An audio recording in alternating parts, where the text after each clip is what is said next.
Welcome to Cube TV నేను anchor Hima. Real estate బిల్డర్ల ఆగడాలపై real estate regulatory authority serious action కు ready అయింది.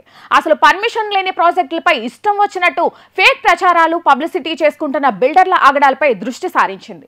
చాలా కంపెనీలు పర్మిషన్ లేని ప్రాజెక్టుల మీద ఇష్టం వచ్చినట్టు ప్రచారం చేసుకుంటున్నారని వాటిపై 4 టీంలను ఏర్పాటు చేసింది రేరా.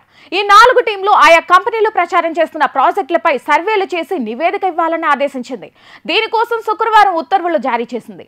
ఏ కంపెనీ అయినా సరే తమ ప్రాజెక్టు గురించి ఏదైనా పబ్లిసిటీ చేసుకోవాలన్నా ప్రకటనలు ఇవ్వాలన్నా సరే రేరా ఇచ్చిన రిజిస్ట్రేషన్ నెంబర్ ఉండాల్సిందే. ఆ నెంబర్ ఉంటేనే ఆ ప్రాజెక్టులకు రేరా పర్మిషన్ ఉన్నట్టు, లేదంటే మాత్రం వాళ్ళు తప్పుడు ఆధారాలతో ఆ ప్రాజెక్ట్ ని చేశారని గుర్తుంచుకోవాలి. ఇప్పుడు కొన్ని కంపెనీలు రేరా రిజిస్ట్రేషన్ నెంబర్ లేకుండానే ఫ్రీ లాంచింగ్ పేరుతో ప్రకటనలు చేస్తూ అమ్మేస్తున్నాయి. కస్టమర్ల నుంచి డబ్బులు తీసుకుని సంవత్సరాల పాటు నిర్మాణాలు చేయకుండా కస్టమర్లను ముప్పతిప్పలు పెడుతున్నాయి. దాంతో ప్రజల సమస్యలను గుర్తించిన రేరా రంగంలోకి దిగింది.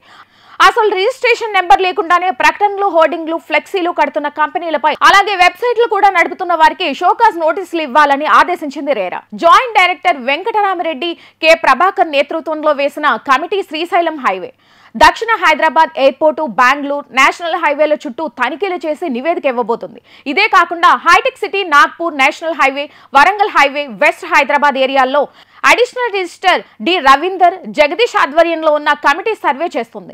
అటు విజయవాడ జాతీయ రహదారి, Warangal national highway, east Hyderabad వైపు తనిఖీలు చేయడానికి రేరా టెక్నికల్ ఆఫీసర్లు కె అంజయ్య, ఎన్ తిరుపతయ్య నేతృత్వంలో కమిటీని నియమించారు.